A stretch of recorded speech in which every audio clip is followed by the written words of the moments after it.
porque eu creio que essa mensagem é muito pertinente para nós nos dias de hoje. É muito importante para nós que estamos vivendo dias complicados, dias difíceis, dias de luta, muita dor, muito sofrimento, muitas doenças. Eu creio que todos nós, sem exceção, sofremos com o que nós estamos presenciando.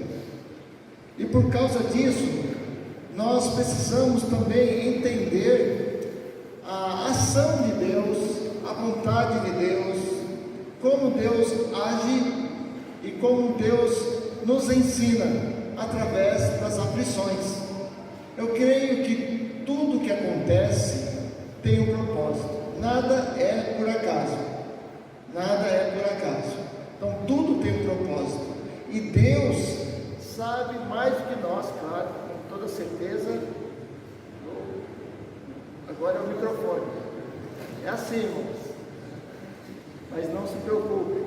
Mas abram aí as suas Bíblias no livro de Romanos, capítulo 8.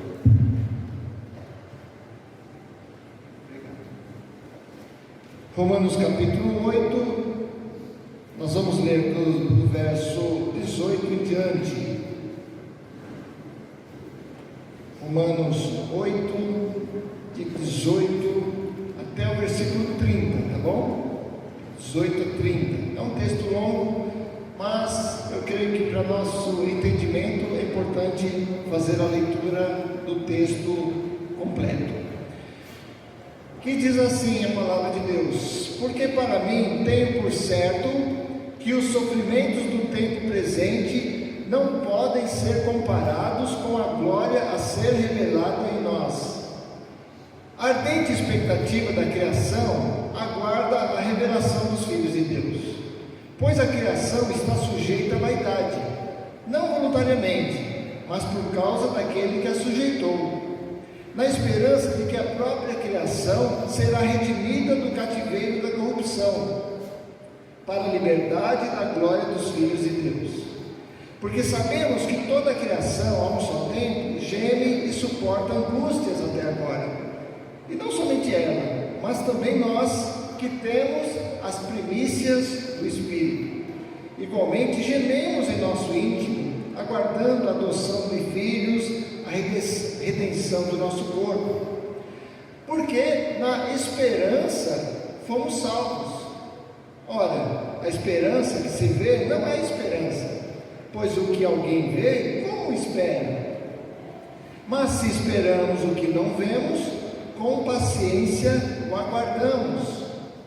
E também o Espírito, semelhantemente, nos assiste em nossas fraquezas, porque não sabemos orar como convém, mas o mesmo Espírito intercede por nós sobremaneira, com gemidos inexprimíveis. E aquele que sonda os corações sabe qual é a mente do Espírito, porque segundo a vontade de Deus é que ele intercede pelos santos. Sabemos que todas as coisas cooperam para o bem daqueles que amam a Deus, daqueles que são chamados segundo o seu propósito.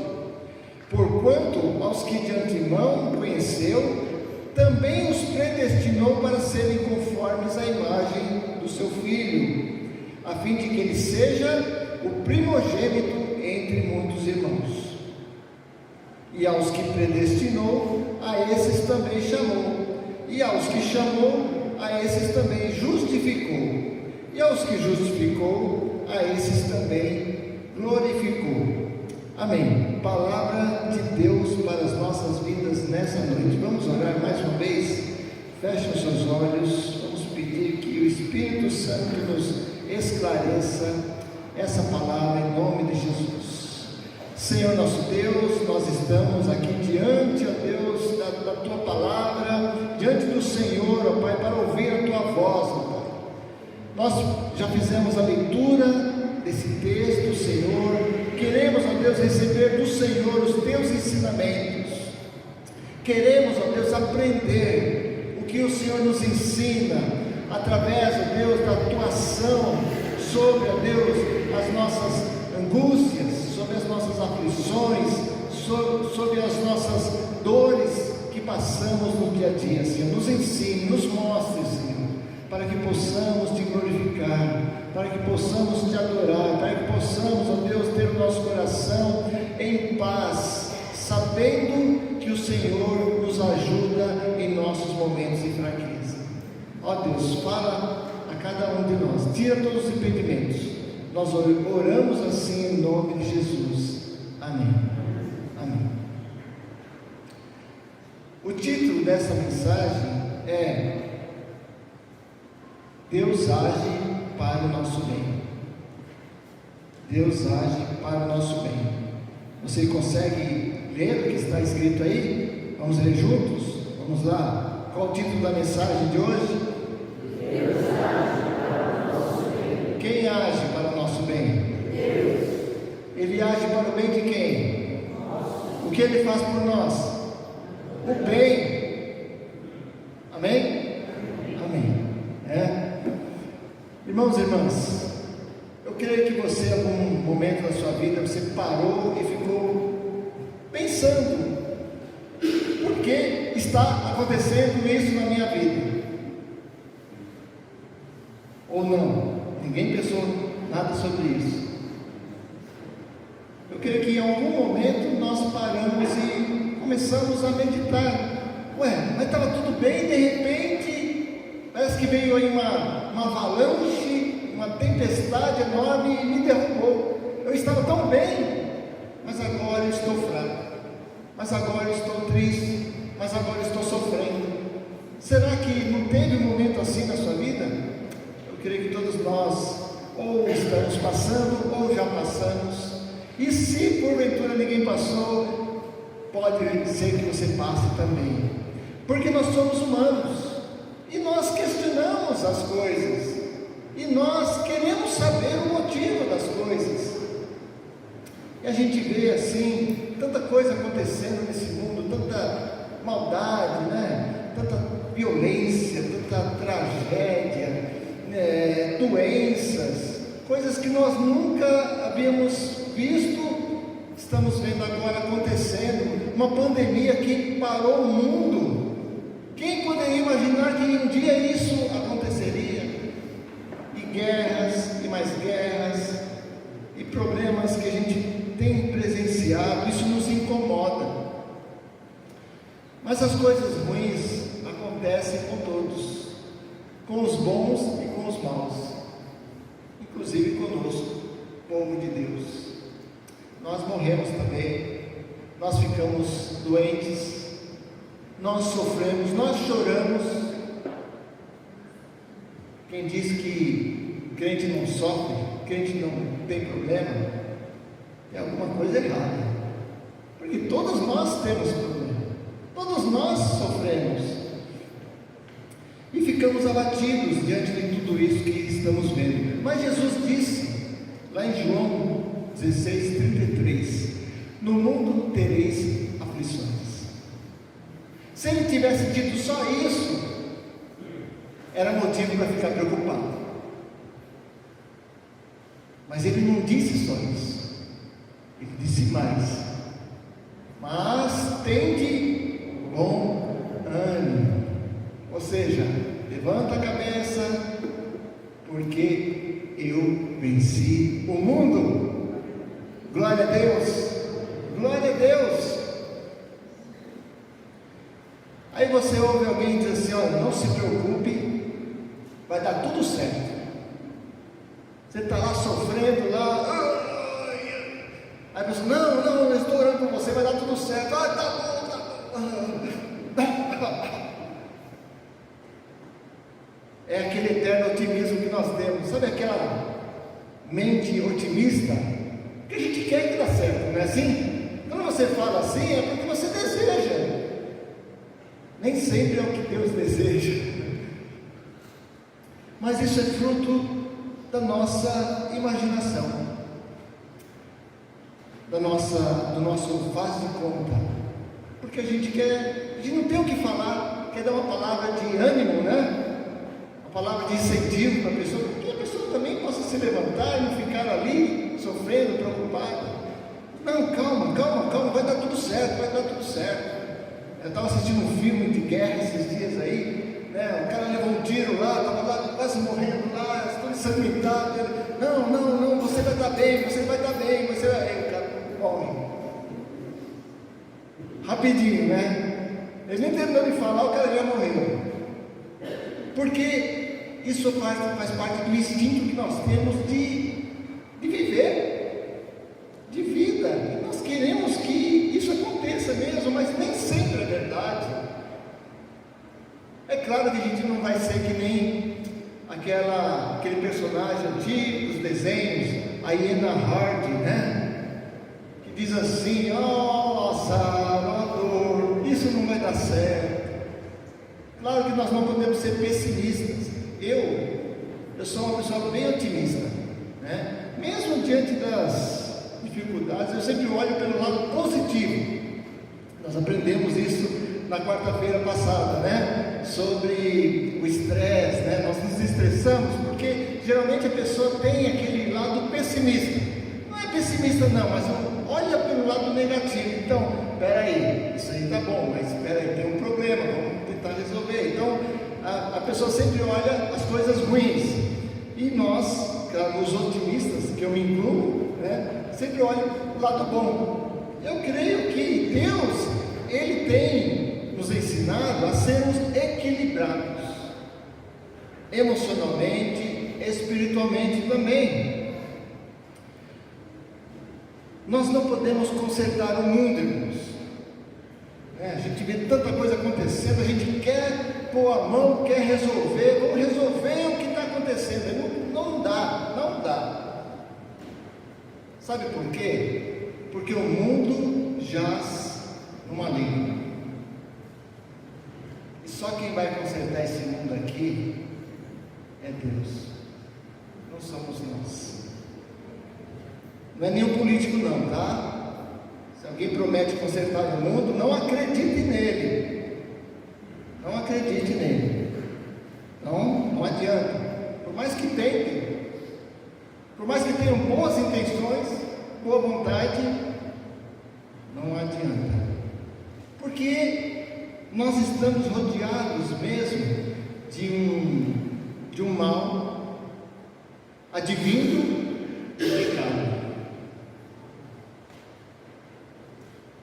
Precisamos ser realistas, mas ser realistas dentro do ponto de vista de Deus. Paulo era um homem muito realista. Ele olhava as coisas de frente. E ele falou do sofrimento.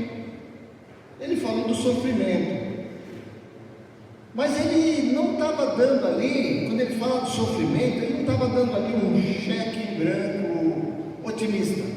Pelo contrário, ele estava mostrando os dois lados da moeda.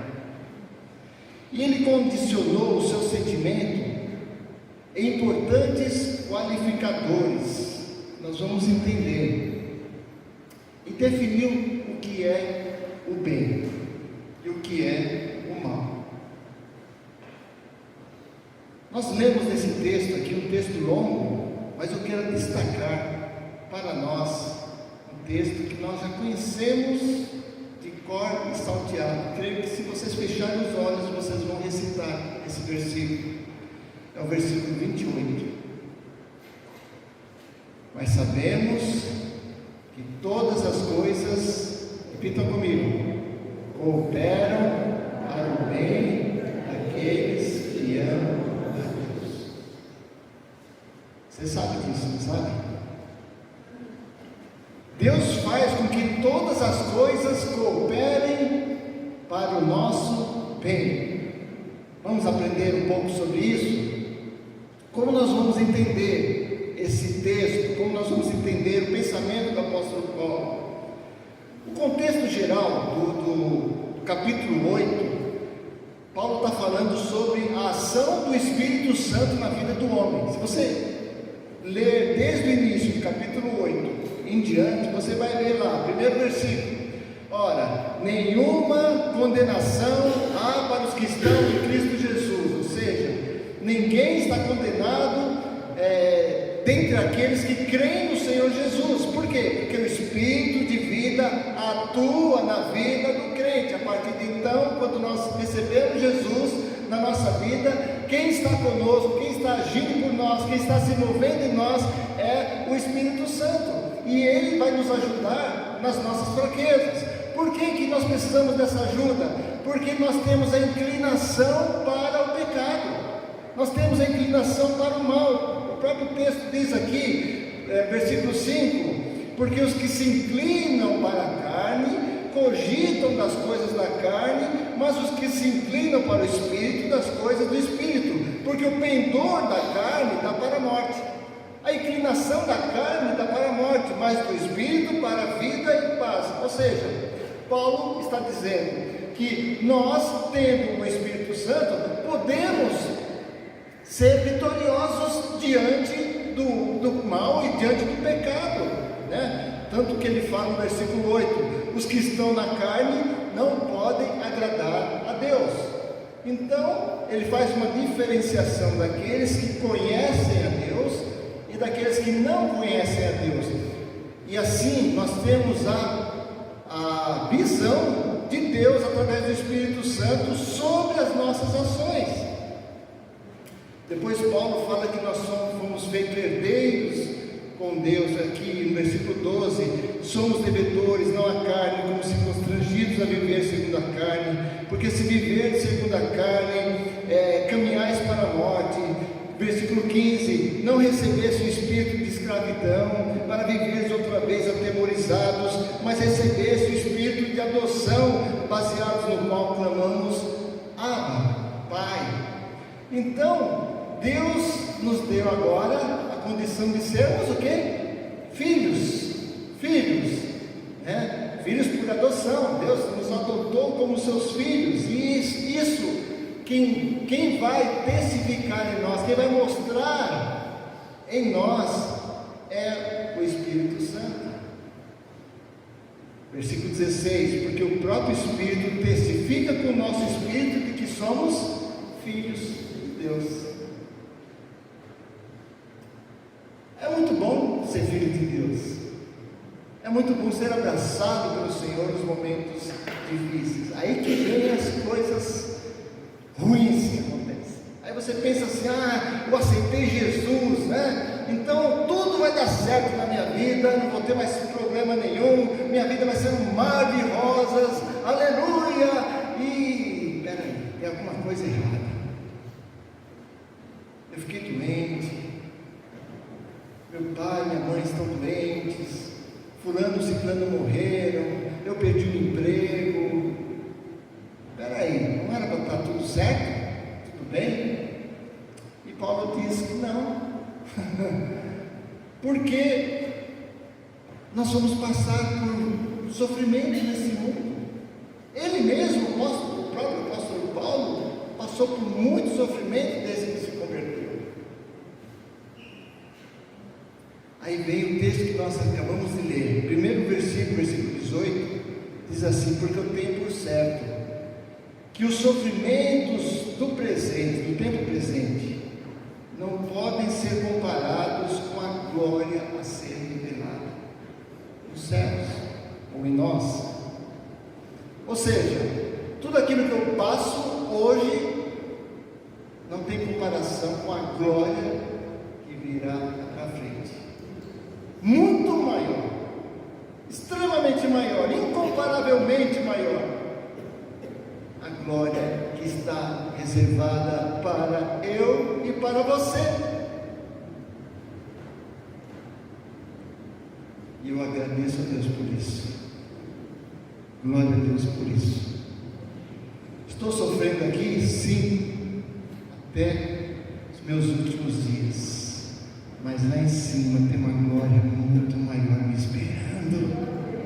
Louvado seja o nome do Senhor por isso. Então nós precisamos entender, Paulo não era indiferente ao sofrimento. Ele estava dizendo, olha, não fiquem aí iludidos pelo fato de que vocês são cristãos, tem o Espírito Santo, tem Deus na sua vida, Jesus caminha com vocês vão passar no sofrimento, porque o Jesus passou por sofrimento. E eu estou passando por sofrimentos. A criação está gemendo, ele disse, por causa do pecado. E Paulo conta suas experiências de dor, de aflição. Ele passou por tudo isso.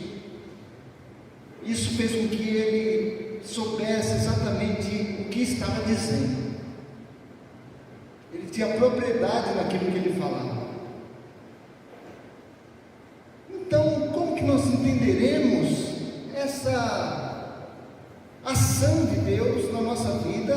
Por que aquilo que acontece vai servir de alguma forma para o meu bem, para o bem daqueles que amam a Deus? Nós estamos falando aqui de uma doutrina calvinista, presbiteriana, uma doutrina nossa, reformada, que é a doutrina da providência divina. Doutrina da providência divina. Mais para frente, se Deus quiser, nós vamos estudar a confissão de fé de Westminster, que é a nossa confissão de fé. E na nossa confissão de fé nós temos esta doutrina. Deus, Ele providencia tudo aquilo que você precisa. Deus, Ele providencia tudo aquilo que você necessita. Creia nisso. Ele ressalta que apesar do sofrimento humano,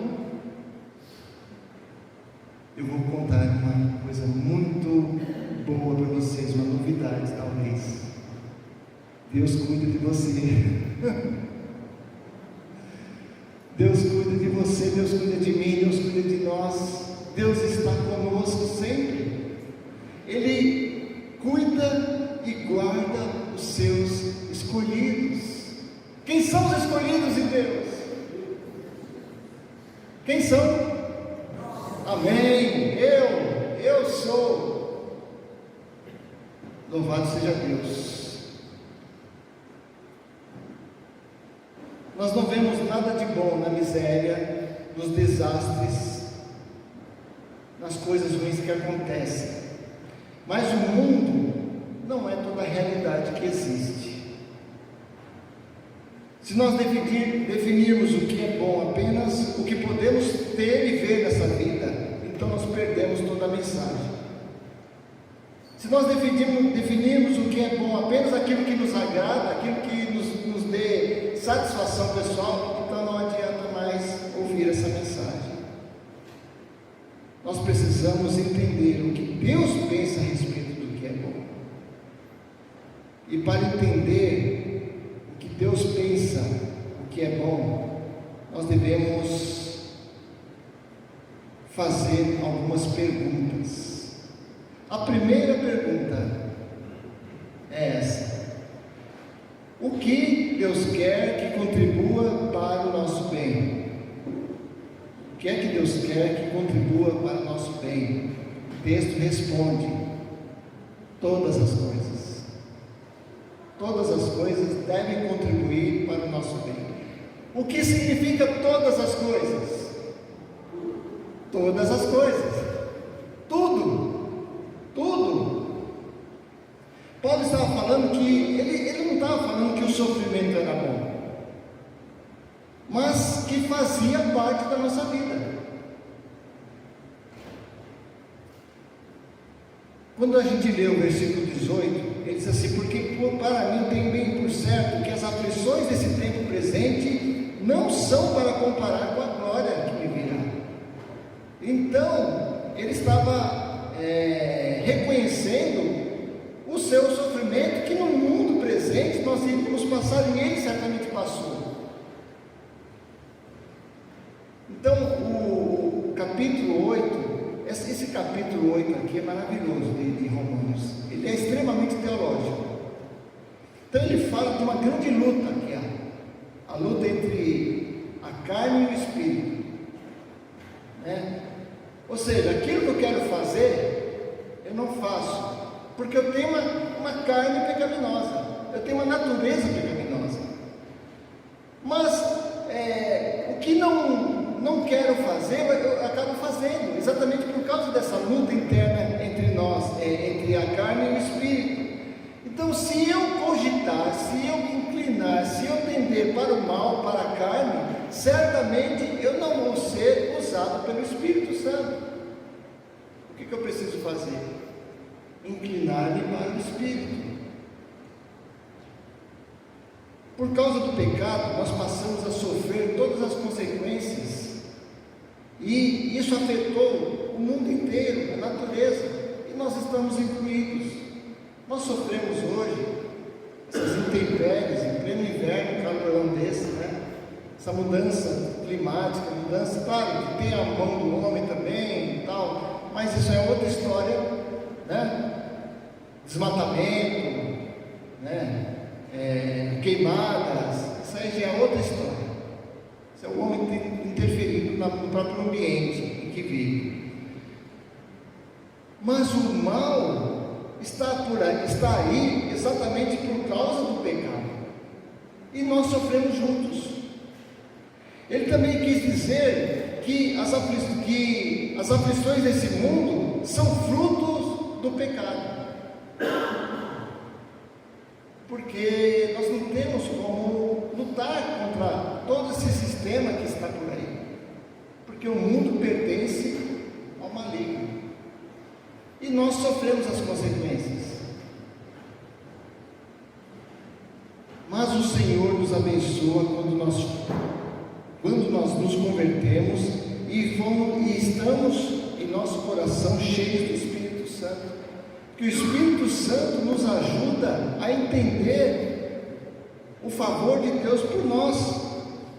O Senhor confere a nós a vitória por meio do Espírito Santo. O Espírito Santo é aquele que consola o coração. Quando você está lá numa cama, doente, terminal muitas vezes, quem vai consolar? Quem vai confortar? É o Espírito Santo. Por mais palavras que nós digamos para confortar as pessoas, somente Deus pode fazer isso. E ninguém gosta naturalmente de sofrer. Quem que gosta de sofrer? O teólogo escocês chamado Ralph Erskine, disse que o pecado é a cabeça da serpente e a aflição é a sua cauda. O Senhor, através da aflição, apresenta a mesma verdade ao seu povo lá no passado. O povo de Deus, o povo de Israel, ao ser conduzido pelo deserto, teve que passar pelo deserto para chegar na terra prometida. O Salmo 23 diz que ainda que eu ande no vale da sombra da morte, não temerei mal algum. Bem poético, né? Mas fala do caminho tortuoso que o pastor leva as ovelhas até os pastos verdejantes, ou seja, ele tem que passar por aquilo. Deuteronômio capítulo 8 diz que Deus conduziu por aquele grande e terrível deserto de serpentes abrasadoras, de escorpiões, de secura, não havia água, que no deserto sustentou aquele povo com maná para o humilhar e para o provar e fazer o bem a eles. Como pode fazer o bem a um povo, levando o povo pelo deserto, cheio de escorpiões, aquele calor insuportável, e sem água, sem nada? Mas diz o texto, no final, versículos 15 e 16, Deuteronômio 8, 15 e 16, para humilhar aquele povo, para provar aquele povo e para fazer o bem àquele povo. Então nós, irmãos, aprendemos na última quarta-feira, no nosso encontro de restauração, baseado no texto de Tiago, capítulo 1, versos 2 a 5, né? Que Deus, Ele permite que aflições venham sobre nós.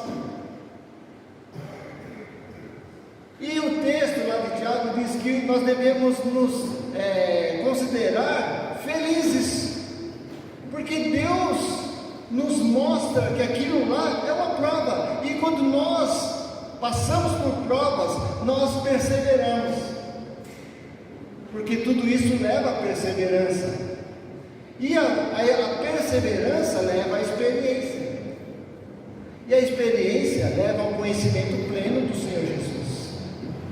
Então, quanto mais nós nos aproximamos de Deus em nossas aflições, mais nós entendemos o seu amor por nós, cuidando de nós, cuidando de cada um.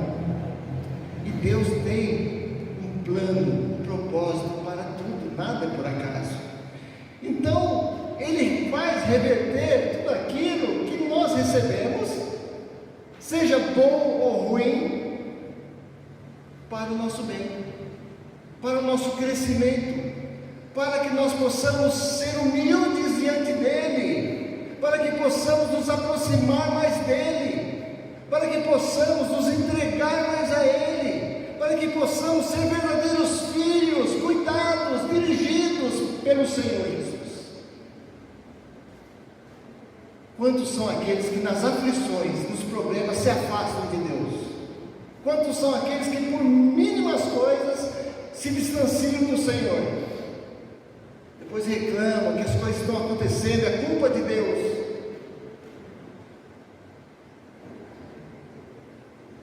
Deus nos permite porque Ele nos ama, porque Ele nos ama. É doloroso muitas vezes. Veja lá o exemplo de Jesus Cristo. A missão dele era salvar o mundo, e Ele fez isso. Mas chegou um momento na vida de Jesus, que Jesus se prostrou diante de Deus e disse: Senhor, se possível, passa de mim esse cálice. Será que não tem outro jeito para salvar a humanidade? Não tinha outro jeito. Imagine no coração de Deus, não podemos imaginar isso, é muito, está além do nosso entendimento. Tanto que quando Jesus disse: está consumado, tudo se ficou em trevas, tudo em trevas.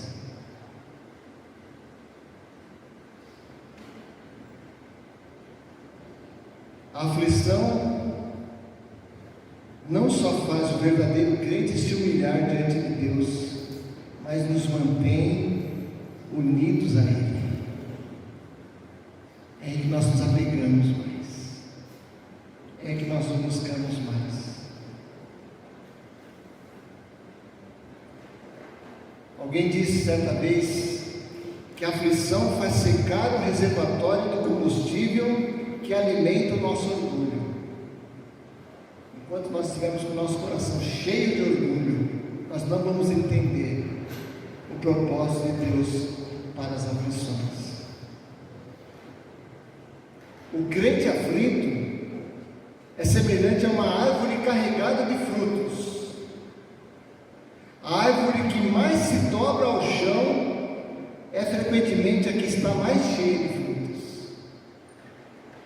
Se Deus nos utilizar assim, perante Ele, será que essa aflição não está cooperando para o nosso bem? É assim que Deus faz com que todas as coisas, inclusive as aflições, contribuam para o nosso bem. A segunda pergunta é: o que Deus quer que todas as coisas, sejam ruins ou boas, bênçãos ou aflições, produzam em nós? O que Deus quer que essas coisas produzam em nós? O texto está dizendo isso, que cooperem juntamente para o nosso bem. Cooperem juntamente. definido no versículo 29. Porquanto os que Deus antemão conheceu, também os predestinou para serem conformes, quem? A imagem de seu Filho, a fim de que ele seja o primogênito entre muitos irmãos. O bem, meus irmãos e irmãs, não é o nosso conforto. Nós achamos que é, né? Não é a nossa riqueza, não é a saúde. Paulo está se referindo aqui a outras coisas, como a mudança de vida, mudança de caráter, de intimidade com Deus. O bem é isso, é a nossa conformidade com Cristo, é nós parecermos com Jesus Cristo. O objetivo principal é esse, nós precisamos nos parecer mais com Jesus. Paulo afirma que isso nos leva a nos parecer cada vez mais com Jesus. E o propósito do plano eterno de Deus é fazer com que os crentes sejam iguais ao seu Filho, que foi o primogênito entre os muitos irmãos. Não o primeiro, mas aquele que teve a primazia, o de maior importância. 1 Coríntios 15, 49 diz assim: e assim como trouxemos a imagem do terreno, assim traremos a imagem do celestial. O próprio Paulo falando. E também em 2 Coríntios 3,18: mas todos nós, com o rosto descoberto, refletindo como um espelho a glória do Senhor, somos transformados de glória em glória na mesma imagem pelo Espírito do Senhor. Você quer saber qual que é o seu bem? Não é você ter saúde, não é você ser rico, não é você ter uma boa família, não é você ter o melhor emprego do mundo, não é você ter muito dinheiro na conta, né? Não é nada disso, nada humano, nada terreno. É mudança de vida, mudança de pensamento, mudança de caráter. É sermos transformados à imagem de Jesus. É você dizer: ah, pastor, eu estou longe disso. Estamos, irmãos, estamos longe. Precisamos nos aproximar mais de Deus, porque somos pecadores. Precisamos entender mais o plano de Deus para a nossa vida, porque a gente é muito egoísta.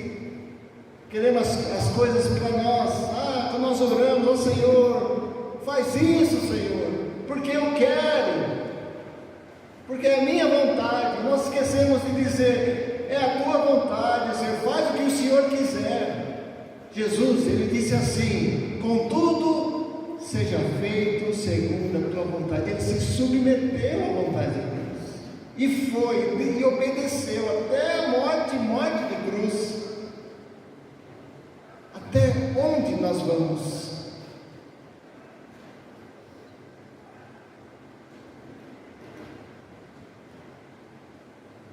O mal prevalece em nosso mundo caído, mas Deus muda as circunstâncias ao nosso redor para o nosso bem. Deus pode reverter uma situação difícil?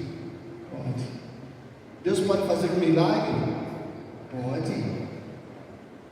Ele faz, e temos testemunhos disso, né? Mas o que? E se Deus não fizer? Será que isso não vai ser um bem? Não. Talvez você pense assim: não, isso não vai ser bem, não é isso que eu quero. Mas não é o que você quer, é o que Deus quer. E se Deus quer, é para o bem.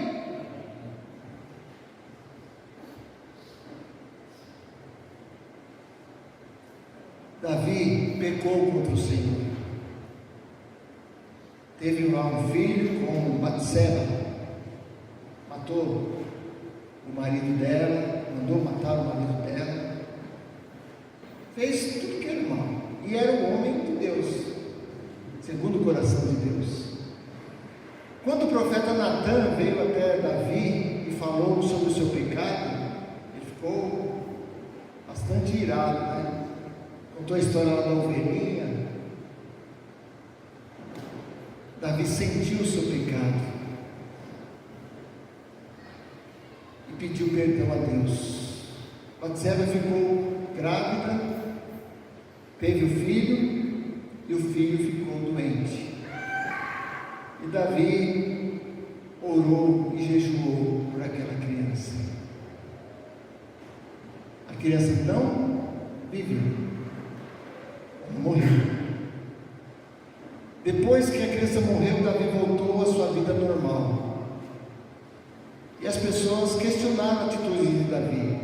Você estava orando pela criança, você estava jejuando, agora está tudo bem, tudo normal? O que Davi respondeu? O Senhor me deu, o Senhor tomou. Bendito o nome do Senhor. Davi reconheceu que aquilo foi para o bem dele. Às vezes, o que você está passando é para o seu bem. Não é para que você fique feliz, não.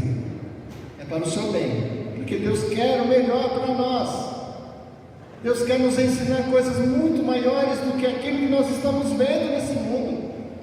As coisas aqui são passageiras. Tudo aquilo que nós vemos aqui vão se passar, nós vamos passar aqui. E a glória eterna, e as coisas do porvir, nós não enxergamos isso. O nosso bem é estarmos na presença de Deus todos os dias, seja nos momentos ruins ou nos momentos bons. Isso é o nosso bem. Nosso bem é ter a presença de Deus na nossa vida. O nosso bem é ter o Espírito Santo no nosso coração, nos mostrando que você está pecando, você está agindo contra o Senhor.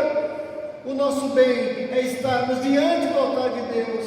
Esse é o nosso bem. E não o que nós queremos.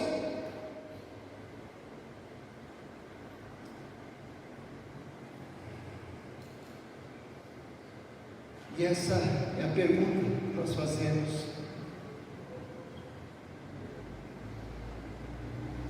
O que contribui para o nosso bem?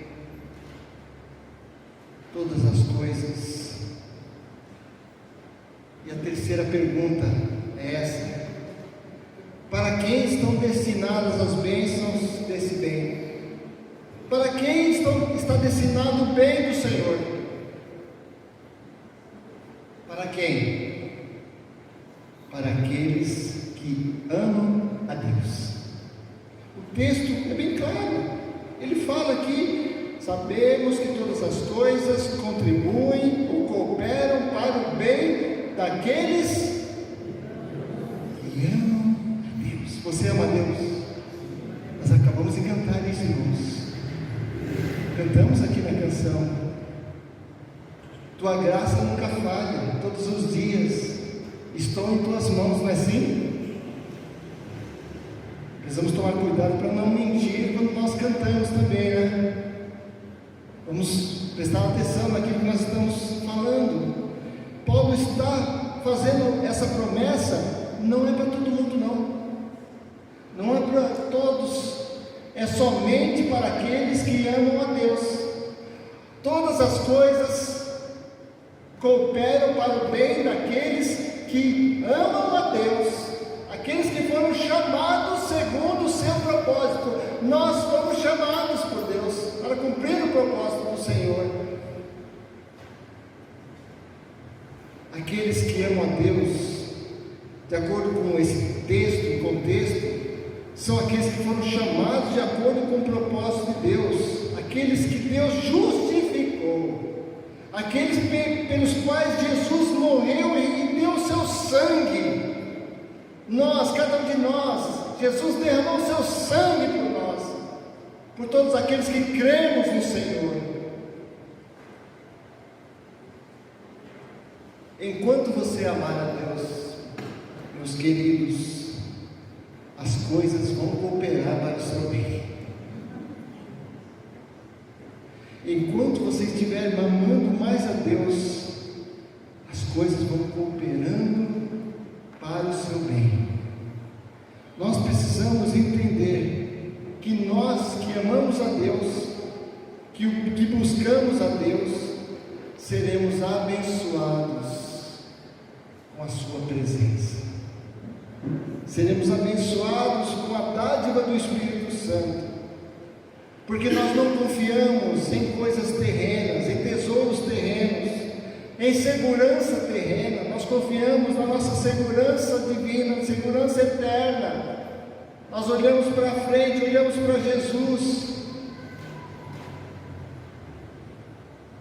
Lá em Efésios, capítulo 1, versículos 4 a 8, diz assim: olha só que palavra maravilhosa. Ele nos escolheu antes da fundação do mundo. Para quê? Para sermos santos, irrepreensíveis perante Ele. E em amor nos predestinou para a adoção de filhos por meio de Jesus Cristo, segundo o beneplácito de sua vontade, para louvor da glória da sua graça. Louvado seja o nome do Senhor por isso. Você que tem filho, imagine só o seu filho pedindo algo e você diz assim: não, não vou dar para vocês. Aí o filho lá bate o pé, né? Eu quero.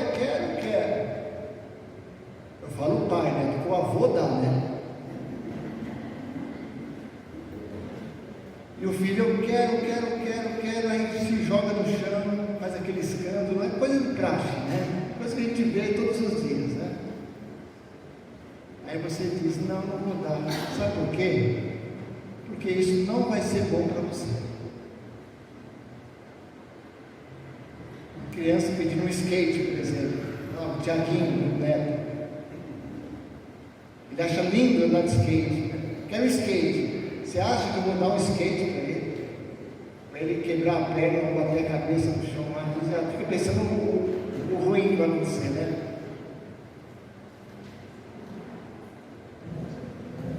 Deus faz assim conosco também. Isso não é bom para você.